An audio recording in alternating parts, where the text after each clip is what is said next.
So friends, last video में मैंने आपको बताया था कि ईसीएम के जनरल कंपोनेंट वगैरह क्या होते हैं, और आने वाली वीडियो में मैं आपको ईसीएम का कम्प्लीटली डिटेल में सारा सब कुछ बताऊंगा, रिपेयर वगैरह कैसा होता है। लेकिन नाउ अभी हमें ये समझना चाहिए कि गाड़ी में ईसीएम फॉल्टी है या नहीं है, वो हम कैसे फाइंड आउट करेंगे। तो हमें एक टेक्निकली थोड़ा बहुत कार की वायरिंग का अच्छा खासा नॉलेज होना चाहिए। तो मैं आपको एक पेपर वर्कआउट के थ्रू ये सारा सब कुछ समझाता हूँ कि कार की वायरिंग कैसे चेक करनी है, और बाकी जितना भी रहता है कि कौन सा सेंसर वगैरह कैसे काम करता है, तो वो सारा डिटेल में पेपर वर्कआउट मैं समझाऊंगा। आफ्टर देन मैं आपको ईसीएम रिपेयरिंग के बारे में समझाता हूँ। तो नाउ मैं अभी आपको बता देता हूँ कि ईसीएम गाड़ी के साथ में काम कैसे करता है, उसका वायरिंग लेआउट क्या रहता है। तो एक बार आप समझ लीजिए, ठीक है ना। तो ये समझ लीजिए आपका कार का ईसीएम है एक, ठीक है ना। इनमें 3 वायर कॉमन रहते हैं। फर्स्ट ऑफ ऑल जो ग्राउंड रहेगा ही, ठीक है। सेकंड आपका रहेगा इग्निशन, ठीक है। और थर्ड आपका जो रहेगा वो रहेगा मेन पावर, ठीक है ना, जो मेन रिले से होकर आता है, ठीक है। तो अब काम कैसे करते हैं तीनों कंपोनेंट, वो मैं आपको बता देता हूँ कि ग्राउंड क्या काम करता है, इग्निशन क्या काम करता है, और पावर क्या काम करता है, जो मेन रिले से ईसीएम को इनपुट मिलता है। तो जनरली होता ये है कि जो अपना कार का जो इग्निशन स्विच होता है, की होल स्विच, ठीक है ना, या पुश बटन मान लीजिए, आप कुछ भी मान लीजिए। जब हम लोग इग्निशन ऑन करते हैं तो इग्निशन भी 3 टाइप के होते हैं। जब चाबी बाहर है, इग्निशन ऑफ है, ठीक है ना। फर्स्ट जो आपका रहेगा चाबी इन इग्निशन, ठीक है ना।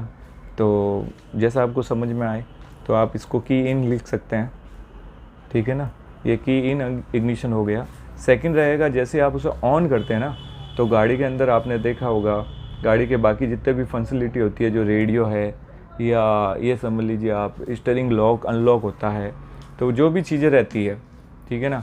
तो इसे एक तरह से ये बोल सकते हैं कि मेमोरी पावर रहती है, जिससे रेडियो वगैरह जो फंसिलिटी होती है ना, वो ऑन होती है। तो ये आप ये समझ लीजिए सेकंड इग्निशन है। थर्ड इग्निशन रहता है कि क्लक्सर वगैरह सारा सब कुछ ऑन होता है।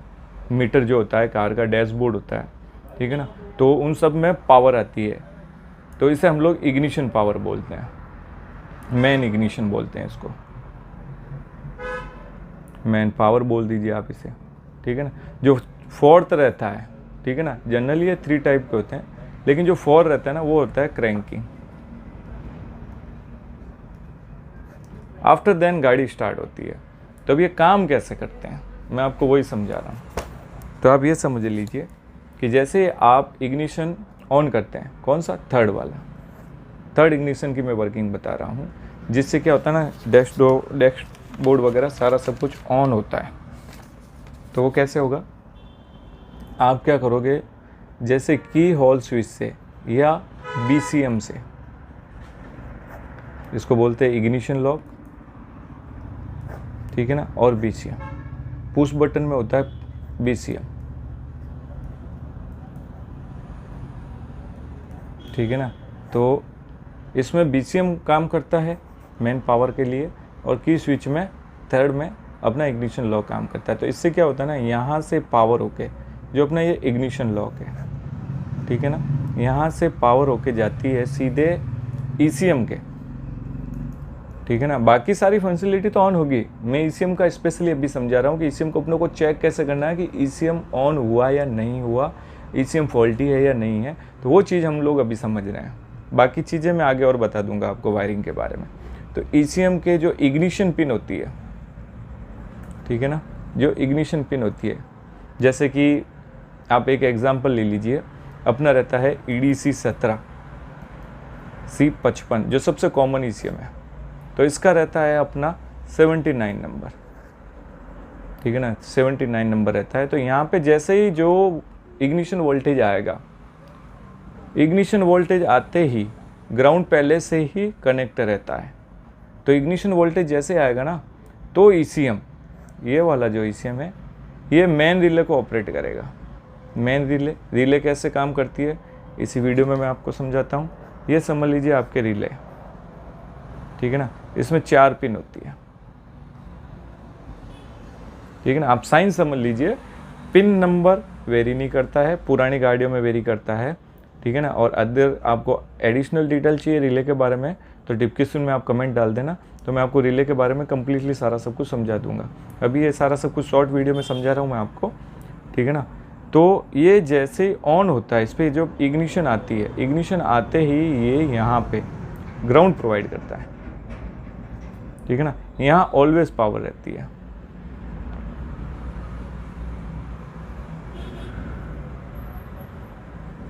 आप ये समझ लीजिए ऑलवेज पावर है, ये और ये दो पिन हमेशा ऑलवेज पावर रहती है। कंपल्सरी नहीं है किसी गाड़ी में इस साइड में आए, किसी गाड़ी में इस साइड आए, लेकिन जो सामने वाली पिन रहती है भले इस साइड की हो भले इस साइड की है, ठीक है ना। ये दो रहते हैं इनपुट, जिससे इसको स्विच को ऑन किया जा सकता है। एक स्विच की तरह है रिले, ठीक है ना, ये रिले है। तो जैसे ही यहाँ पे पावर आता है, ठीक है ना, ये ग्राउंड आने के बाद में ये जो पावर ऑलरेडी रहता है, तो ग्राउंड आती है, रिले ऑपरेट होती है, यहाँ से आउटपुट निकलता है ईसीएम के मेन पावर में। मेन पावर मान लीजिए गाड़ी के एक तरह से ये इग्निशन पावर ही हुई, लेकिन ये मेन पावर है। इसी के थ्रू ही इंजन साइड में आपको कुछ सेंसर में एक्टिविटीज़ दिखेगी, मतलब एक महसूस सी होगी, एक आवाज़ सी प्रोड्यूस होगी। जैसे ये समझ लीजिए आप टोटल बॉडी वर्किंग में आ गई, या फिर आपके जो नोज़ल वगैरह है गाड़ी के, इंजेक्टर वगैरह, पियाजो नोज़ल वगैरह, उनमें हल्की सी एक साउंड सा आता है, अपने को ऐसा लगता है कि हाँ इंजन में कुछ हरकत हुई है। ये सारा सब कुछ ऑपरेट होता है अपने मेन पावर से। तो इसी से अपने को ये पता लग गया अपना ईसीएम वर्किंग में। अगर आपका ईसीएम इन दिस केस अगर आपको ऐसा कुछ भी ना लगे कि ईसीएम का मेन रिले या कुछ भी नहीं आया है क्लचर में, तो आपको क्या चेक करना है वहाँ पे? आपको कुछ नहीं चेक करना है, जो अपना ईसीएम रहता है इनके आपको सभी के मैं आपको पिन आउट अवेलेबल करवा दूंगा, कौन से ईसीएम में कौन सा इग्निशन रहता है, कौन सा ग्राउंड रहता है, कौन सा मेन पावर रहता है, और कौन सी पिन मेन रिले को ऑपरेट करती है। तो ये सारा सब कुछ मैं आपको डिटेल में दूंगा, तो आप समझ पाओगे कि गाड़ी पे हमें क्या चेक करना है। तो इसमें जैसे ही जो इग्निशन रहता है, जो मैंने आपको बोला था थर्ड इग्निशन, जो ईसीएम के ऊपर जो इग्निशन पिन होती है, वहाँ पे जैसे ही ये पिन एक छोटी होती है, बड़ी नहीं होती, बड़ी पे मेन पावर आता है और ग्राउंड आता है। तो जैसे ही इग्निशन पिन पे पावर जो रहती है, तो आप वहाँ पे कपलर को बाहर निकाल के आपको इग्निशन पहले चेक करना है, ईसीएम के मेन कपलर को, जहाँ पे इग्निशन आता है। हर ईसीएम में अलग अलग रहता है, किसी में बड़े वाले में आता है, किसी में छोटे वाले में। ये सिंगल कपलर है, इसमें सिंगल कपलर है, तो इसमें बड़ा छोटा कुछ भी नहीं रहता है, एक ही कपलर में आएगा, ठीक है ना। इसका सारा पिन आउट मैं आपको नीचे डिस्क्रिप्शन में पीडीएफ के थ्रू दे दूंगा। तो वहाँ पे जैसे इग्निशन आता है, तो आपको ये देखना है कि जो ईसीएम के कपलर के ऊपर ही मेन रिले के ऊपर आपको एक चिप बल्ब या मल्टीमीटर से चेक करना है कि वहाँ पे नेगेटिव वोल्टेज आ रहा है या नहीं आ रहा है।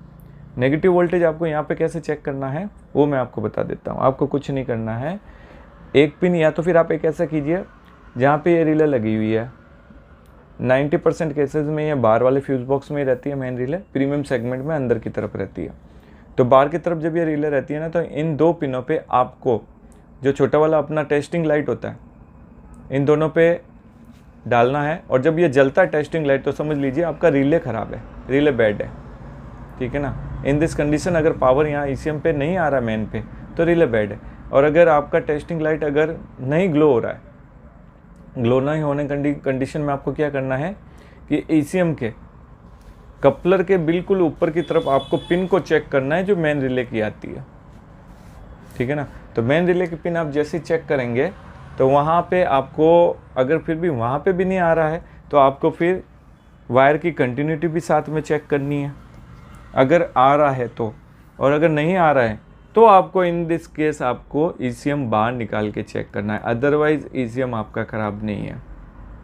इतना आपको डिटेल में ध्यान रहना चाहिए कि एक ईसीएम फॉल्टी है या नहीं है, ठीक है ना। इससे आगे और भी ईसीएम में कई तरह के फॉल्ट रहते हैं, वो मैं आपको वैसे ही एक जनरली समझा देता हूँ कि ईसीएम में और क्या क्या फॉल्ट रहते हैं। तो आप ये समझ लीजिए ईसीएम में फॉल्ट क्या क्या रहते हैं। जैसे जो नोज़ल रहते हैं अपने इंजेक्टर वर्किंग में नहीं है, ठीक है ना। या आपका आता है ओपन सर्किट का फॉल्ट। तो ये ओपन सर्किट जो आता है, ये इंजेक्टर वर्किंग में नहीं है, कई तरह के फॉल्ट हमें कस्टमर बताते हैं कि सर ये नहीं हो रहा है, वो नहीं हो रहा है, ठीक है ना। तो आप इन चीज़ों को समझोगे कैसे, तभी तो आप ईसीएम खोलोगे। तो पहले आपको इन चीज़ों को समझना है। एक ईसीएम पे वर्किंग से पहले आपको इनको समझना है कि रियल में फॉल्ट क्या है ईसीएम के अंदर। तो आपको काम उतना ही करना रहेगा जितना फॉल्ट है, अदरवाइज़ आप क्या करोगे, प्रॉब्लम कहीं और है सर्किट में और आप ढूंढोगे कहीं और पे।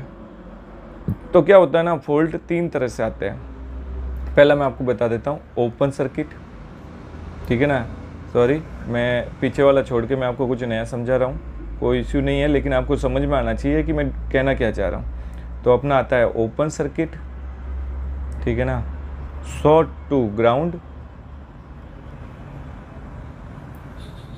Short to battery positive,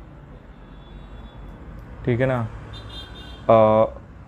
Kang sensor होता है, जो अपना कैम सेंसर होता है, क्रैंक सेंसर होता है, स्पीडो सेंसर होता है, जो हॉल इफेक्ट सेंसर होते हैं। तो सेंसर के बारे में भी मैं आपको नेक्स्ट वीडियो में बताऊंगा। तो उनमें आता है कि इनकरेक्ट सिग्नल,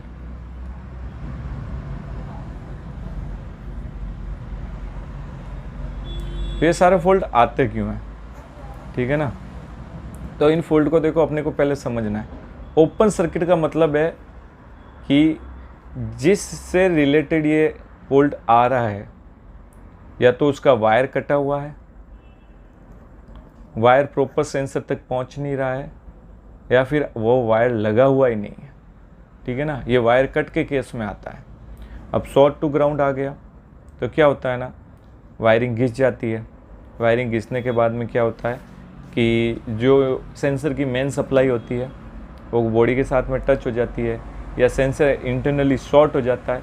ऐसे केसेस में अपना ही आता है शॉर्ट टू ग्राउंड। ये फॉल्ट नॉर्मली हर गाड़ी में आपको मिलेगा, तो आपको इस पर भी फोकस करना है। फिर आता है शॉर्ट टू बैटरी पॉजिटिव। तो ये केस कब बनता है, बहुत कम ही आता है, लेकिन जब भी आता है थोड़ी प्रॉब्लम होती है हम लोगों को, ठीक है ना, और बाकी अपने भाई लोगों को भी होती है। तो ये चीज़ आप समझ लीजिए एक बार कि फॉल्ट कौन सा आने से हमें करना क्या रहेगा। तो शॉर्ट टू बैटरी का मतलब ये होता है कि जो आपके ईसीएम के निकलने वाले सेंसर पे जो सिग्नल पिन होती है, इसमें भी सिग्नल पिन ही आपको माइंड सेट करना है, इसमें भी सिग्नल पिन ही माइंड सेट करना है। अगर सिग्नल पिन ग्राउंड की जगह अगर बैटरी की मेन पावर कहीं से, अगर उसके पास में से अगर 12 वोल्ट की अगर कोई वायर निकल रही है जो किसी और सेंसर के लिए पावर सप्लाई है, बट वो अपनी उस सेंसर की सप्लाई वायर के साथ में अगर टच में आ गई, कनेक्ट में आ गई, तो ये आएगा शॉर्ट टू बैटरी पॉजिटिव, ठीक है ना। अब आगे अपना इनकरेक्ट सिग्नल, ये कब आता है, ये समझ लीजिए आप कि आपने कोई फ्लाईव्हील किसी और गाड़ी का डालना था और किसी और गाड़ी का डाल दिया, या आपके सेंसर थोड़ा सा अगर जहाँ पे माउंट होना चाहिए वहाँ पे हल्का सा लूज़ है, तो ऐसे केसेस में ये आता है इनकरेक्ट सिग्नल। या जो सेंसर अगर वो मैग्नेटिक फील्ड को अगर सेंस कर रहा है या हॉल इफेक्ट को सेंस कर रहा है, अगर वहाँ सामने की तरफ से अगर सेंसर हल्का सा भी आउट रहेगा, अपनी पोजीशन से अगर हल्का सा भी आउट रहेगा, तो in this condition incorrect signal दिखाएगा। तो इन चीज़ों को आपको पहले समझना है, ठीक है ना। इस केसेस में मैं आपको जो बता रहा हूँ ज़्यादातर फॉल्टी ईसीएम होता है। इस केस में short to battery positive, signal wire पे अगर डायरेक्ट अगर आप 12 वोल्ट देते हो तो ईसीएम फॉल्टी हो जाता है, ठीक है ना। लेकिन जब हम लोग वायरिंग चेक करते हैं सारा सब कुछ सही दिखाता है, लेकिन फिर भी ये चीज़ें होती है, अक्सर होती है, और मतलब आप समझ ही जाओगे बाकी चीज़ें। तो ये वायरिंग का जनरल इंट्रो था कि आपको क्या क्या चीज़ें करनी है, और इन दिस केस में कुछ चीज़ें और भी बताता हूँ। अगर आपको लगे कि अगर आपने कभी वायरिंग चेक की है और आपको फॉल्ट नहीं मिला, नो डाउट आप हमें कमेंट में बताना। बेस्ट सजेशन रहेगा उनके लिए, मैं पेपर राइटिंग में सारा सब कुछ उनको आंसर प्रोवाइड करूँगा कि आपने कहाँ गलती की और आप ये कीजिए तो आपका सही सॉल्यूशन हो जाए। फ़िलहाल आप ये समझ लीजिए कि जनरल वायरिंग का इंट्रोडक्शन आपको होना चाहिए कि एक कार के ऊपर जाके आपको कैसे वायरिंग चेक करनी है। आफ्टर देन ही आप फाइनल डिसीजन पे आइए कि ईसीएम ही फॉल्टी है। ऐसा नहीं है कि आप आंख बंद करके कस्टमर की बातों पे भरोसा कर लो कि नहीं सर ईसीएम ही फॉल्टी है। तो ऑन टेबल अगर आप चेक करोगे तो आपको कई बार रिजल्ट पॉजिटिव मिलेगा। ईसीएम ठीक होते हुए भी कस्टमर बोलता है कि अब मेरा ईसीएम वर्किंग में नहीं है। तो सारा सब कुछ अपनी तरफ से क्लियर कर लेना पहले ही। ऐसा ना हो कि आप ईसीएम को ओपन कर लो, ओपन होने के बाद में कस्टमर को हमेशा कंप्लेन रहेगी अगर वो ईसीएम इंजन साइड में अगर माउंटेन है, इंजन साइड में अगर वो कहीं फिट होता है, माउंट है, ठीक है ना। तो ऐसे केसेस में क्या होता है, कई बार हम लोग जनरल वॉशिंग के टाइम ईसीएम के अंदर पानी वगैरह चला जाता है, आफ्टर देन हमें कस्टमर दोबारा से कंप्लेन करता है कि आपने ओपन क्यों किया। तो जितना हो सके एक बार आप टेबल पे ही उस ईसीएम को कनेक्ट करके एक बार स्कैन करके चेक कीजिए, ठीक है ना। तो ये वायरिंग का जनरल इंट्रो है, और इसमें अगर आपको कुछ समझ में नहीं आया है और अगर मेरे से कहीं गलती हो गई है, कोई बात नहीं है, आप मेरे को कमेंट कर लेना, ठीक है। धन्यवाद।